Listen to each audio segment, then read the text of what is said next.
ప్రభు అయిన యేసు నామాన మీ అందరికీ శుభములు. ఈరోజు మనము యోహాను సువార్త 20వ అధ్యాయము 19 నుండి 23వ వచనం వరకు ధ్యానిద్దాము. పాపాలు క్షమించడానికి శక్తినిచ్చే ఆత్మ. గత కొన్ని వారాలుగా మనము ఆత్మ గురించి ధ్యానిస్తున్నాము. క్షమించే శక్తినిచ్చే ఆత్మ. ఇది యోహానులో అతి స్పష్టంగా కనబడుతుంది. ఏంటంటే చాలా సంఘాల్లో ఈరోజు పెంతుకోస్తు దినమని ప్రసంగం చేస్తుంటే మీరేంటి ఈస్టర్ ప్రసంగం చేస్తున్నారు అని మీరు అనుకోవచ్చు. కారణం ఉంది. దానికి ముందు మీకు రెండు క్లారిఫికేషన్స్ ఇవ్వాలి. లిటర్జికల్ ఇయర్లో పెంతుకొస్తు దినము అంటే ఆత్మ పుట్టినరోజు కాదు. ఆత్మ ఆది అందే ఉంది. అర్థమవుతుంది కదా. 2 హ్యాపీ బర్త్డే చర్చ్ అని అంటారు. అది సంఘం పుట్టినరోజు కూడా కాదు. అది ఈరోజు టెక్స్ట్లో కనబడుతుంది. యోహాను సువార్త 20వ అధ్యాయం. భయంతో కూడే అక్కడికి యేసయ్య దిగి వచ్చాడు. వారి మీద ఆత్మను ఊదాడు. అర్థమైంది కదా. ఈ 4 వచనాల్లో ఉన్న ఆ యొక్క సారాంశం ఉంది కదా. భయంతో, యూదుల ఎడల కలిగిన భయంతో వాళ్ళు తలుపులు మూసుకొని లోనుంటే పునరుద్ధానుడు వాళ్ళ మధ్యన కనబడతాడు, వస్తాడు, నిలబడతాడు. సమాధానము కలుగును గాక అని తన చేతులను పక్కన చూపించి సమాధానము కలుగును గాక అని వారి మీద ఊది పరిశుద్ధాత్మను పొందుడి అని పంపే ముందు ఒక గ్రేట్ కమిషన్ ఇస్తాడు. ఏంటి అంటే పాపాలు ఉన్నాయి. పాపాలను మీరు క్షమించండి. క్షమించే అధికారము, శక్తి మీకు ఇవ్వబడింది. మీరు క్షమించకపోతే అవి క్షమాపణ లేకుండా ఉండిపోతాయి అని చెప్తాడు. మళ్ళీ చదవండి వచనాలు, చాలా పవర్ఫుల్. అక్కడ నాకు 3 కనబడతాయి. యోహాను సువార్తలో సంఘము అనే పదం ఉండదు, కానీ ఇక్కడ ఉంది. సంఘం అనే పదం లేదు, కానీ సంఘమే ఉంది. భయంతో 2-3 కాదు, ఎక్కువ మంది యేసయ్య శిష్యులు యేసయ్య నామాన కలిశారు. అక్కడ యేసయ్య ఉన్నాడు. మించిన సంఘం ఏంటి?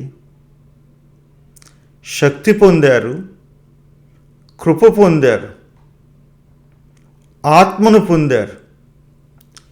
మించిన సంఘం ఏంది? సో ఈరోజు మీరు అపోస్తుల కార్యము 2వ అధ్యాయంలో కాకుండా యోహాను సువార్త నుండి ఎందుకు చెబుతున్నారంటే ఏమంటానంటే, ఇదిగో ఆత్మను అర్థం చేసుకోవాలంటే అపోస్తుల సువార్త 2వ అధ్యాయమే కాదు, మిగిలిన వాక్య భాగాలు కూడా జాగ్రత్తగా చదవాలి. అదేమో లూకా యొక్క కోణంలో అసాధారణమైన ఆత్మ వాళ్ళ మధ్యకి దిగి వచ్చింది. భాషల్లో మాట్లాడారు. వాళ్ళ భాషల్లో దేవుని యొక్క వాక్యము అర్థమైంది. సువార్త ప్రచురించబడింది. అనేక మంది యేసయ్యను తమ ప్రభువుగా నమ్మారు. అది అపోస్తుల కార్యాలు. పౌలు గారిని కూడా తక్కువ తీసుకోకండి, చదవండి. పౌలు గారు మొదటి కొరింథీయులకు రాసిన పత్రికలో 12వ అధ్యాయము, ఎఫెసీయుల్లో 4వ అధ్యాయము, గలతీయుల్లో 5వ అధ్యాయము ఆత్మ గురించి ప్రస్తావించడం జరుగుతుంది. యోహాను సువార్త 14, 15, 16 అధ్యాయాల్లో యేసయ్య చెప్పిన మాటలు యోహాను రాస్తాడు ఆత్మ గురించి. వీటన్నిటి నుండి నేర్చుకున్న తర్వాత ఆత్మ గురించి నాయన విశాలాత్మకమైన అవగాహన మనకు వస్తుంది. మేడగదికే పరిమితం చేయొద్దు ఆత్మని. అందుకనే ఈరోజు మిమ్మల్ని యోహాను సువార్తకి తీసుకెళ్ళి 20వ వచనం నుండి ధ్యానిస్తున్నా. అందుకనే ఈస్టర్ రోజునే ఆయన ఆత్మను వారి మీదకి ఊదాడు, సంఘం పుట్టింది అని మరలా మీకు జ్ఞాపకం చేస్తున్నా. యోహాను సువార్తలో ఇంకొక పదం ఉండదు, సువార్త అని ఉండదు, కానీ సువార్త అంతా ఉంది అక్కడ. 3 రోజుల ముందు చనిపోయాడు, 3వ రోజున సజీవుడిగా కనబడ్డాడు. అంతకు మించిన శుభవార్త ఏముంది? సువార్త అని పేరు పెట్టలేదు, కానీ శుభవార్త ఉంది. యోహాను యొక్క ప్రత్యేకత ఏంటంటే,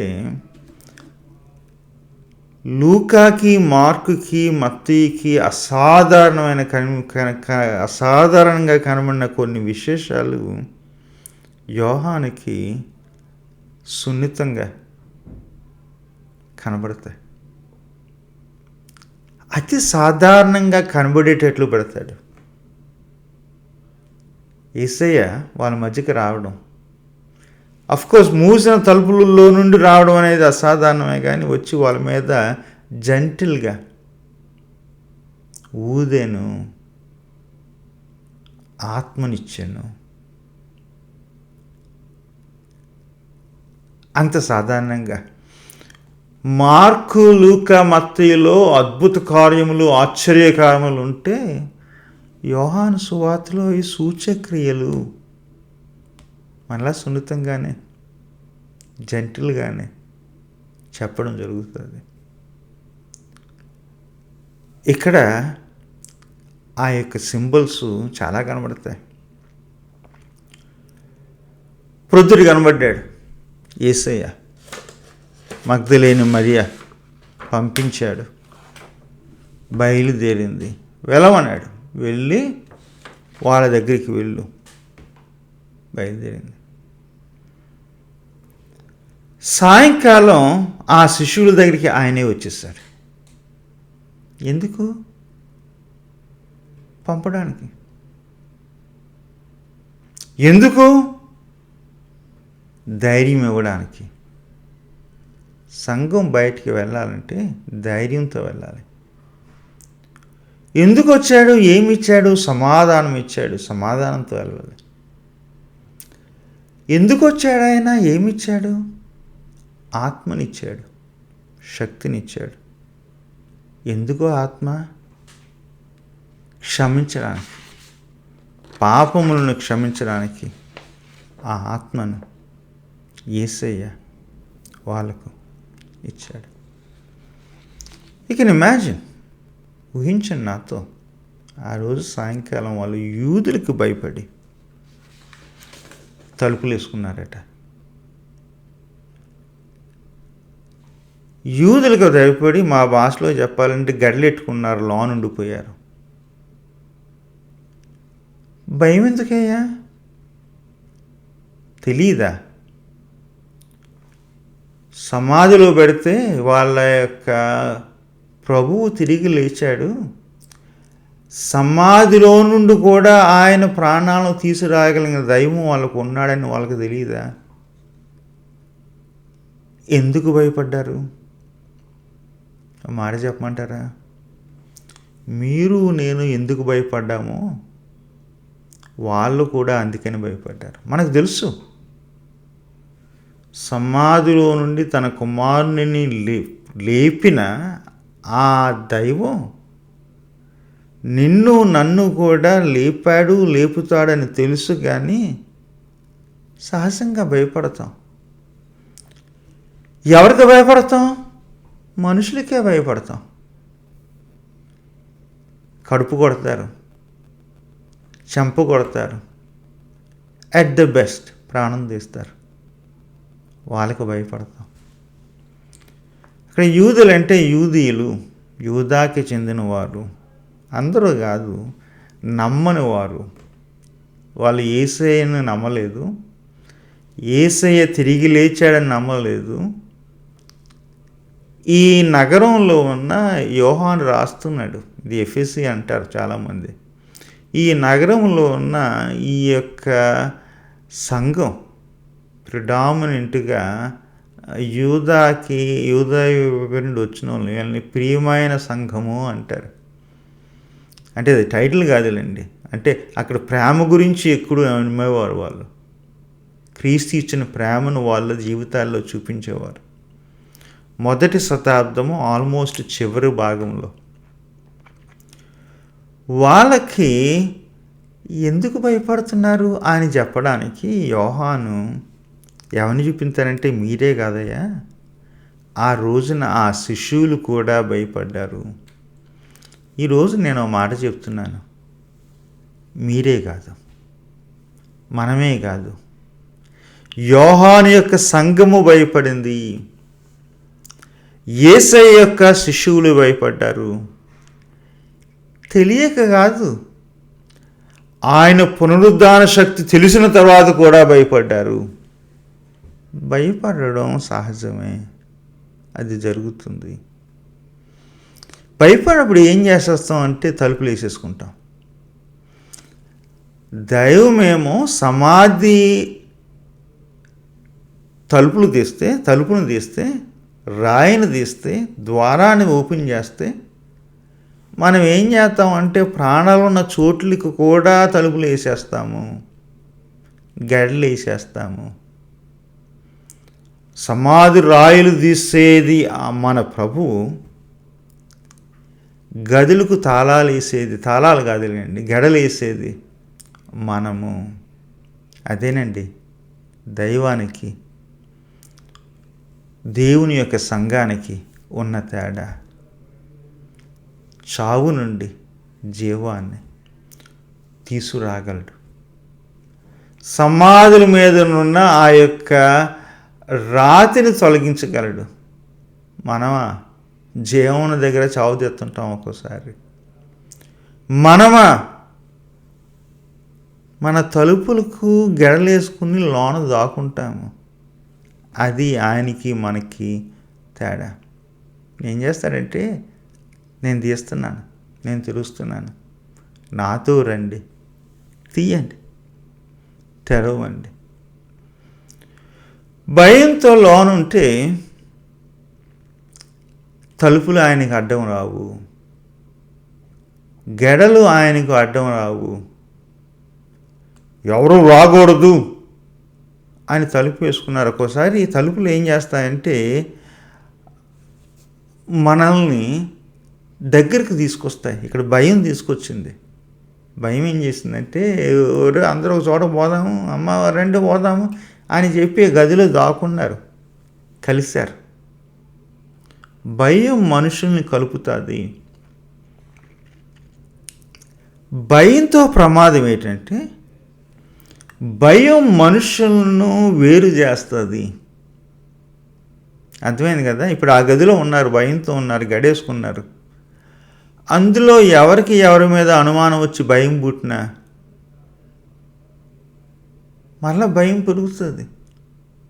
కొంతమంది పారిపోవాల్సి వస్తుంది, లేకపోతే భయంతోనూ భ్రమతోనూ లోనుడిపోవాల్సి వస్తుంది. భయంతో కలవడం మంచిదే, కానీ భయంతో కలవడం పరిష్కారం కాదు, ప్రమాదం. ఎందుకంటే అది మనుషులను, లోకానికి మనల్ని దూరం చేస్తుంది. లోకానికి దూరంగా ఉండకూడదండి అని మీరు అంటారు. మనం పంపబడ్డది లోకములోనికి. మనము పంపబడ్డానికి లోకంలో వెలుగుగాను ఉప్పుగాను ఉండడానికి, మనము పడ్డది లోకంలో మనము పునరుద్ధానానికి సాక్షులుగా ఉండడానికి, గదుల్లోనూ గుడుల్లోనూ దాక్కోవడానికి కాదు. మా భక్తిది, మేము ఇలాగే ఉంటాము, దాక్కుంటాము, మేము ఎవరితో సంబంధాలు పెట్టుకొని పెద్ద పెద్ద గోడలు కట్టుకోవడానికి, తలుపులకి గెడలు పెట్టుకోవడానికి కాదు. మనం లోకంలో ఎందుకున్నామంటే ఆయన మనల్ని లోకంలో ఉంచాడు కాబట్టి. ఒక్కోసారి మనం వేసే తలుపులు ఉంటాయి కదా, జాగ్రత్త అండి, పిల్లలు బయటకు వెళ్ళవద్దు అని కొంతమంది అంటారు. జాగ్రత్త అండి, పిల్లల్ని ఆ బడిలోకి వెళ్ళవద్దు అని కొంతమంది అంటారు. మీరు కూడా జాగ్రత్త, లోకం మిమ్మల్ని పాడు చేస్తుంది, లోకంకు దూరంగా ఉండండి కొంతమంది పెద్దలు చెప్తుంటారు. అది ప్రమాదం. సాక్షులుగా ఉండే అవకాశాన్ని పోగొట్టుకుంటాం. రెండేంటంటే, అలా తలుపులు వేసుకుంటే లోకంలో మురికే కాదు, లోకంలో మంచి లోనకు వచ్చే అవకాశం లేదు. మీరు అనుకుంటారు ఏంటంటే లోకంలో మంచి కూడా ఉంటుంది అని చెప్పి. ఉంటుంది. ఆ మంచి పోకూడదని ఆయన ఈ లోకమును ప్రేమించి, ఇంకా ఈ లోకంలో మంచి కలగాలని, మంచి ఉండాలని, లోకానికి రక్షణ కలగాలని తన సొంత కొడుకుని ఇచ్చేశాడు. ప్రేమించాడు, త్యాగం చేశాడు. ఎవరి కొరకు? లోకం కొరకు. ఇలా తలుపులు వేసేసుకున్నారు, గడేసుకున్నారు. ఎలా వేసుకున్నారంటే బయట నుండి యేసయ్య లోనకు వచ్చే అవకాశం లేకుండా చేసేసుకున్నారు. కానీ మనం వేసుకున్న తలుపులు, మనం పెట్టుకున్న గడలు, మనం కట్టుకున్న గోడలు ఆయనను బయట ఉంచవు. వచ్చాడంట, వచ్చి అక్కడ వారి మధ్యన నిలబడ్డాడంట. గోడలు అనగానే, గడలు అనగానే నాకు మన తెలుగు రాష్ట్రాల్లో ఉన్న సంఘాలు జ్ఞాపకం వస్తున్నాయి. మనం భయంతోనే బ్రతుకుతున్నాం. నమ్మకం లేని యూదీయుల గురించి వాళ్ళు భయపడ్డారు. మనం నమ్మకం లేని ఇరుగు పొరుగు వాళ్ళు చాలామంది ఉన్నారు, అందరూ కాదండి. వాళ్ళ భయంతో గోడలు కట్టుకున్నాము, గడలెట్టుకున్నాము. చూస్తున్నాము ఉత్తర ఈశాన్యంలో, నార్త్ ఈస్ట్ ఇండియాలో, మణిపూరు, నాగాలాండ్ తలుపులు వేసుకోవాల్సి వస్తుంది, గడలు ఎట్టుకోవాల్సి వస్తుంది, గోడలు కట్టుకోవాల్సి వస్తుంది. చూస్తున్నాము జార్ఖండ్లోను, ఉత్తరాంచల్లోను, ఉత్తరప్రదేశ్లో చాలా భాగాల్లోనూ దేవుని పిల్లలు తలుపులు వేసుకోవాల్సి వస్తుంది, గెడలెట్టుకోవాల్సి వస్తుంది, గోడలు కట్టుకోవాల్సి వస్తుంది. చూస్తున్నాము ఆకువీళ్ళలో మాటిమాటికి బెదిరింపులు, దాడులు. తలుపులు వేసుకోవాల్సి వస్తుంది, గెడలెట్టుకోవాల్సి వస్తుంది, గోడలు కట్టుకోవాల్సి వస్తుంది.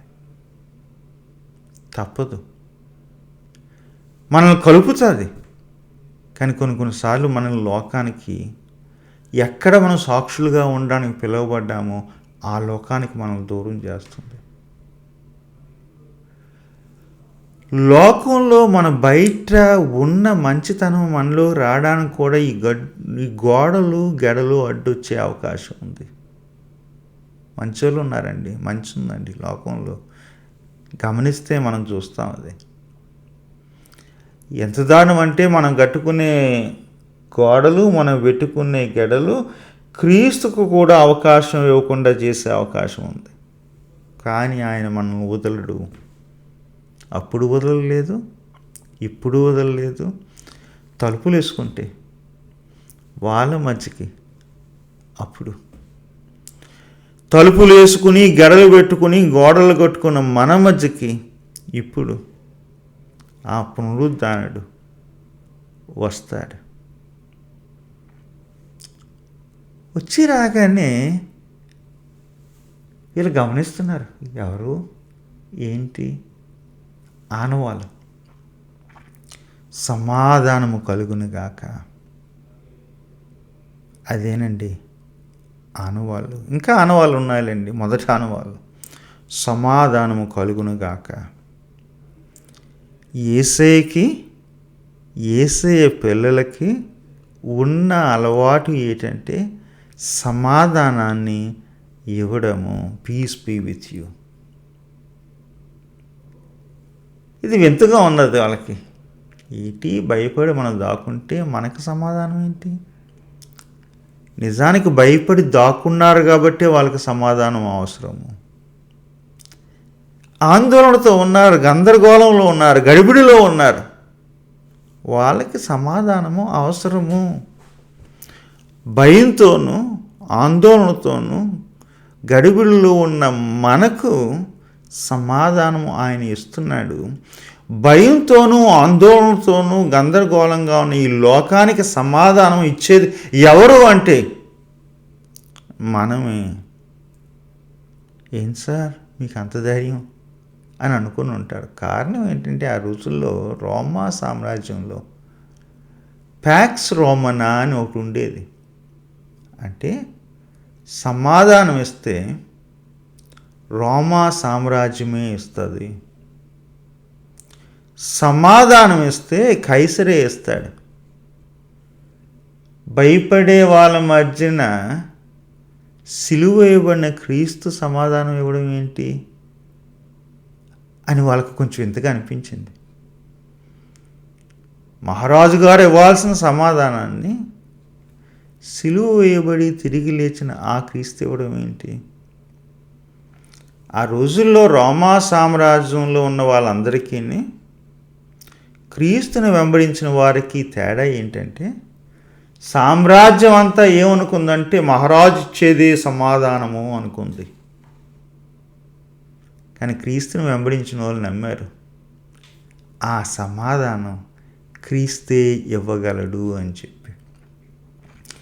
మనకు కూడా ఒక భ్రమ ఉంది, అవిశ్వాసం ఉంది. ఏంటంటే సమాధానం అనేది అధికార పక్షమే ఇస్తుంది, అధికారంలో ఉన్న వాళ్ళే ఇస్తారు, ప్రధానులు ప్రతినిధులే ఇస్తారు, రాజులు మహారాజులు ఇస్తారు అని అనుకుంటాం. దానికి మళ్ళీ పేర్లు పెడతారు, రక్షణ శాఖ, గృహశాఖ అని చెప్పేసి. అది కాదు, అది కాదు. అంచుల్లో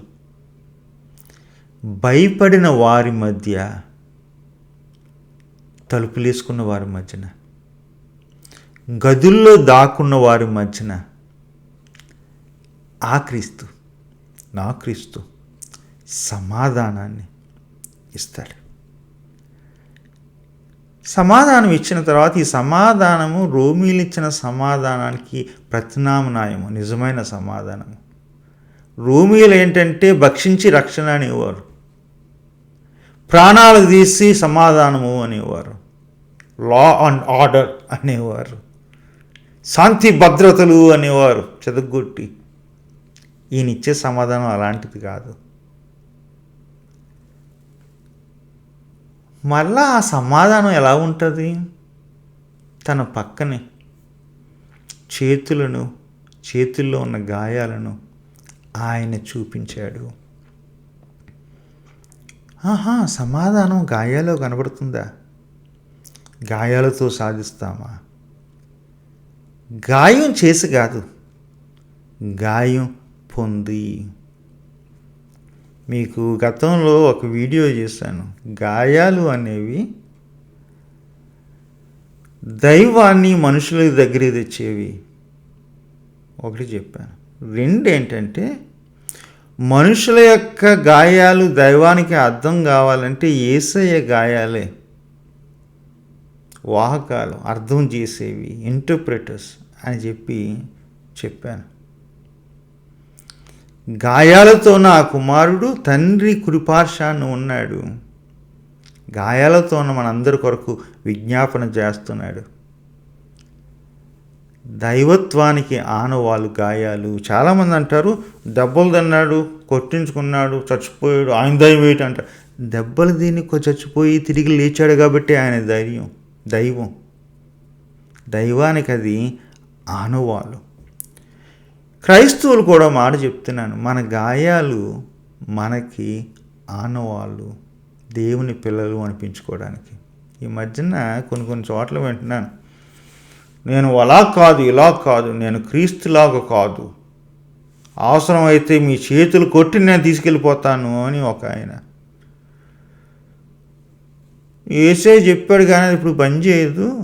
ఎవరన్నా వస్తే కాళ్ళు చేతులు ఎరగొట్టి దవాఖానకు తీసుకెళ్తాము అని ఇంకొక ఆయన. ఒక మాట చెప్తాను, గాయాలు చేయడం మనకు ఆనవాళ్ళు కాదు, గాయాలు చేయడం మనకు సాక్ష్యం కాదు. గాయాలు పొందడము, గాయాలతో ఉండడము. యేసయ్య ఇప్పటికి ఇంకా గాయాలతోనే మనకి సాక్షిగా విజ్ఞాపన, గాయాలతోనే వెళ్ళాడు. మనల్ని లోకంలో గాయాలతోనే ఉంచాడు. అదే 17వ అధ్యాయంలో ప్రార్థన చేసినప్పుడు వాళ్ళకి గాయాలు తగులుతాయి, కావలసిన ధైర్యాన్ని కృపనిమ్మని చెప్పి ఆయన ప్రార్థిస్తాడు. గాయాలు చూపించారు, వెంటనే గుర్తుపెట్టారు, సంతోషించారు. ఆహా, ఇక చాలు, మొన్న వెళ్ళిపోయాడు అనుకున్నాం, ప్రొద్దుట లేచాడని విన్నాము, ఈయన మాతో ఉన్నాడు, ఇక చాలు అని తృప్తి చెందారు, పరవశం చెందారు, సంతోషించారు. కానీ చాలదు. ఇప్పుడు మరలా ఆయన ఏమంటాడంటే, మరలా మీకు సమాధానం కలుగును గాక అంటాడు. ఇప్పుడే కదా సార్ సమాధానం ఇచ్చావు, ఇప్పుడు బాగానే ఉన్నాం కదా, సంతోషంగానే తన్మయులుగా పారవస్యంలో ప్రైజ్ అండ్ వర్షిప్ మోడ్లో ఉన్నాం కదా, అది ఏదో ఇక్కడే పెట్టుకుంటే బాగుంటుంది ఆరాధన అని అనుకుని ఉంటారు. లేదు, మీకు ఆత్మనిస్తున్నాను, మిమ్మల్ని పంపిస్తున్నాను. మొదటిది ఏదో బాగుంది సార్, ఆత్మనివ్వండి, పంపించొద్దు. బయటికి వెళ్తే ఎవరున్నారు? యూదులు ఉన్నారు, శ్రమలు ఉన్నాయి, లోకం ఉంది, కష్ట నష్టాలు ఉన్నాయి, హింస ఉంది. మేము లోనే ఉందాము, మీతోనే ఉండిపోతాము అని చెప్పి వాళ్ళు అనుకుంటున్నారు. సంతోషించారంట. మరలా సమాధానం ఇచ్చి బయలుదేరమంటాడు. ముందు సమాధానం ఏంటంటే పొందడానికి, సమాధానం పొందండి. రెండో సమాధానం ఏంటంటే సమాధానంగా ఉండడానికి. దేవుని పిల్లలమైన మనము సమాధానాన్ని పొందాం. లోకంలో సమాధానంగా ఉందాము. లోకం మనం చూసినప్పుడు మన ద్వారా సమాధానాన్ని పొందాలి. అర్థమవుతుంది కదా. మనం క్రీస్తు యొక్క ప్రజలు అనేదానికి ఆనవాళ్ళు ఏంటంటే సమాధానము పొందాము, ఎస్, సమాధానంగా ఉందాము, ఎస్ అండ్ ఎస్. మరలా సమాధానము పొందండి అని చెప్పి అంటాడు. తండ్రి నన్ను పంపించాడు కదా, నేను మిమ్మల్ని పంపిస్తున్నాను. పంపబడ్డవాడని, పంపించేవాడును, మీరు పంపబడ్డ ప్రజలు. ప్రొద్దుట మగ్దలేని మరియను పంపించాను, ఇప్పుడు మిమ్మల్ని పంపించాను. ప్రొద్దుట సాయంకాలం ఎప్పుడూ మనము పంపబడతానే ఉంటాము. మన యొక్క మోడే అది. చేప నీటిలో ఎప్పుడు ఎలా ఈదుతానే ఉంటుందో, లోకంలో మనం ఎప్పుడూ పంపబడుతూనే ఉంటాము. పంపబడ్డ వాళ్ళము. ఆయన పంపబడ్డాడు, ఆత్మ పంపబడింది, మనము పంపబడిన వాళ్ళము. పిలిచినవాడు, ప్రత్యేకించినవాడు, ఆత్మనిచ్చేవాడు మనల్ని పంపిస్తున్నాడు. వెళ్ళే ముందు మనకి జీవం కావాలి, నూతన జీవం కావాలి, ఊపిరి, ప్రాణం కావాలి. ఆది కాండంలో ఊపిరి ఊదాడు కదా, వాయువు ఇచ్చాడు కదా, ఆత్మనిచ్చాడు కదా. ఇప్పుడు మరలా నూతన ఆత్మని ఇస్తున్నాడు. వారి మీద ఊది పరిశుద్ధాత్మను పొందుడి. పంపబడింది ఆత్మ, ఊదబడింది ఆత్మ, ఇవ్వబడింది ఆత్మ. మన ఈ మధ్యన చెప్పాను కదా, మించిన వాగ్దానము లేదు, మించిన దానం లేదు. ఆత్మే అతి శ్రేష్టమైన దానము. The greatest gift is the spirit. ఇవ్వబడింది వాళ్ళకి. ఎందుకు అంటాడు, వెళ్ళండి, మత్తీయులు నమ్మి వెళ్ళండి, ప్రకటించండి, బాప్తీసం ఇవ్వండి, శిష్యులుగా చేయండి అని అక్కడ రాయబడి ఉంది. ఇక్కడ ఎందుకు పంపబడ్డారు? వెళ్ళండి, పాపములను క్షమించండి. అది కూడా మన పిలిపేనండి, అది కూడా మన పరిచర్యనండి. ఆ పాపాలు క్షమించడానికే మనకు శక్తిని ఇవ్వబడింది, అదే పరిశుద్ధాత్మ. పాపములు క్షమించడం ఏంటండి, అదేం పిలుపు అండి మీరు అనుకోవచ్చు. మీరు గమనించారు లేదు కానీ, యోహాను సువార్త ప్రారంభంలో యేసయ్యని పరిచయం చేసింది ఎవరు అంటే, మొదటిసారిగా బాప్తీసు ఇచ్చి యోహాను చెప్తాడు, నేను దీనికి అర్హుని కాదు, ఆయన ఇలాంటివాడు అని. బాప్తీసు ఇచ్చే సమయంలో ఏమంటాడంటే, లోక పాపమును మోసుకొని తీసేసే గొర్రె పిల్ల అంటాడు. సింగులర్, ఏకవచనం. లోక పాపమును అంటే ఆ యేసే వచ్చింది ఎందుకు అంటే, లోక పాపమును తీసేయడానికి. ఏంటి ఆ పాపం? మనుష్యుల యొక్క అవిధేయత, తిరుగుబాటుతనం. అది మొదటి అధ్యాయంలో. ఇక ఆయన తిరిగి లేచిన తర్వాత శిష్యులకి వాళ్ళ మొదటి అధ్యాయంలో అంటే 20వ అధ్యాయంలో ఏమంటాడంటే, ఇదిగో లోకములో ఉన్న పాపములను క్షమించండి. మీరు క్షమిస్తే క్షమించబడతాయి, క్షమించకపోతే అవి క్షమించబడవు. ఆ అధికారం, ఆ శక్తి మీకు ఇవ్వబడింది. అవిధేయతనే పాపాన్ని ఆయన మోసాడు, తీశాడు. ఈ రోజుల్లో మనకి ఎదురయ్యే పాపాలు ఉన్నాయి కదా, క్షమించే హక్కునిచ్చాడు. అందుకని ఎక్కడైనా నాకు అన్యాయం జరుగుతుందంటే ప్రశ్నిస్తాను, నోరు కుదురుండదు. అంతేకాదు, దరిదాపు రోజు ఎండ్ అయ్యేటప్పుడు నేను ప్రార్థన చేసుకుంటాను రెండిట్ల గురించి. దేవా, నా ఎదుట కానీ నా ఎడల కానీ ఎవరన్నా పాపం చేస్తే క్షమించేయండి. ఆ యొక్క కోపంతో నా పడుకోవడం ఇష్టం లేదు. మర్చిపోను కానీ పగబట్టను. ఎందుకు మర్చిపోనంటే జాగ్రత్తగా ఉండడానికి, మరలా నష్టపోకుండా. కానీ క్షమించాలి. క్షమించే ఆ శక్తి మనకు ఆత్మరూపంలో ఇవ్వబడింది. రెండోది కూడా ఉంది. నేను కుదురైనను కాదు, కొంతమందిని ఎక్కడొక్కడ బాధ పెట్టుంటాను రోజుల్లో. ఎవరి ఎడలన్నా పాపం చేస్తుంటాను, క్షమాపణ అడుగుతాను. దేవా, చేసింది ఉంది, వాళ్ళని అడగాలంటే వాళ్ళని అడుగుతాను. తెలియకుండా చేసింది ఏమంటే క్షమించమని దేవుణ్ణి అడుగుతాను.